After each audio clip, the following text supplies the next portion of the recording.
BJP की जब से दिल्ली में सरकार बनी है तभी से दिल्ली में सियासी तापमान बेहद हाई लेवल पर है।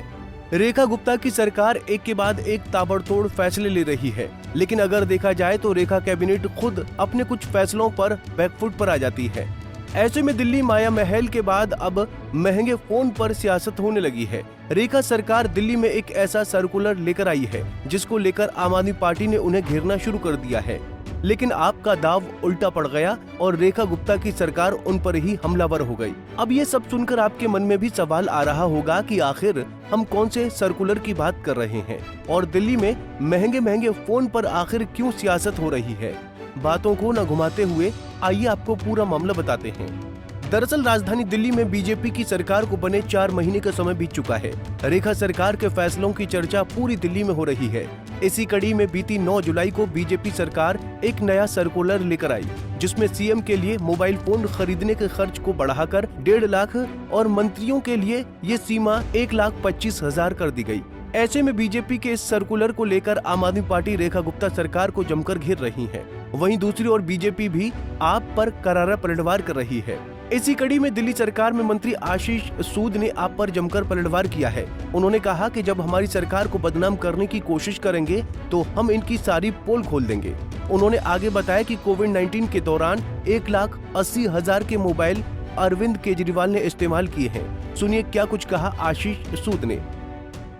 देखिए, हम इन चीजों में पढ़ना नहीं चाहते, मगर जब हमारे गले में हाथ डाल के हमारी सरकार को बदनाम करने की कोशिश करेंगे तो हम इनके पोतड़े खोल के दिखाएंगे जनता को। 1,80,000 रुपए के कोविड में अरविंद केजरीवाल वही है ना जो कहते थे हम तो अपने बहुत अच्छे प्रोफेशनल नौकरियां छोड़ के आए हैं, अपना जीवन देने के लिए आए हैं। इतने महंगे महंगे मोबाइल लिए और उसके बाद हमारी सरकार को बदनाम करने की कोशिश करें बेरोजगार नेता अपनी पॉलिटिकल स्कोर सेटल करने के लिए, तो मुझे लगता है कि ये कोई बहुत अच्छी बात नहीं है। हम मानते हैं कि मोबाइल एक जरूरत है, एक चलता फिरता ऑफिस है। जनप्रतिनिधि के पास मेल आती है, व्हाट्सएप पे शिकायतें आती हैं, जनता अपनी चीजें भेजती है।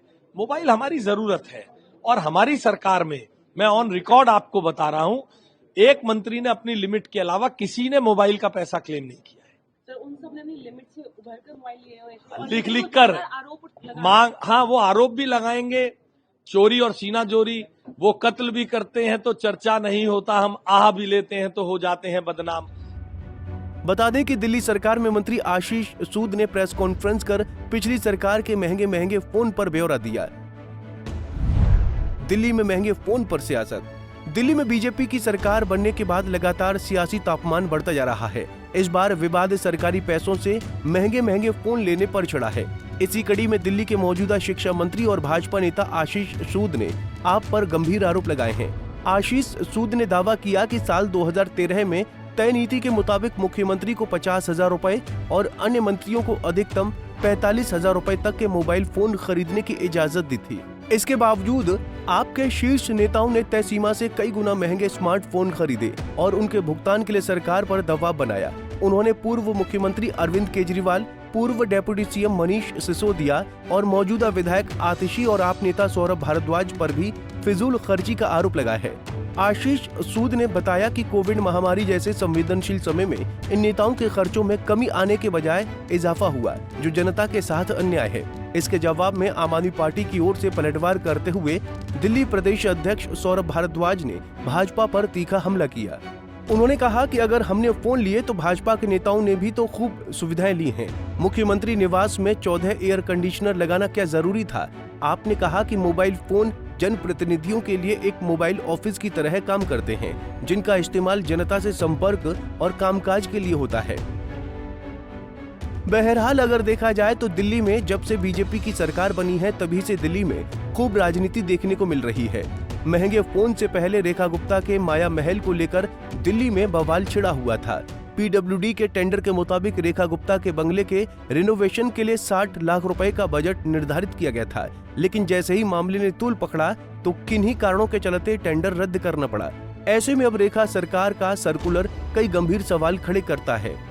खैर, अब आने वाले दिनों में दिल्ली की राजनीति किस ओर करवट लेती है, ये देखना बेहद दिलचस्प होगा। Bureau report, Punjab Kesari TV. हमसे जुड़े रहने के लिए हमारे YouTube चैनल को सब्सक्राइब करें और नई वीडियो की नोटिफिकेशन के लिए बेल आइकॉन को दबाएं।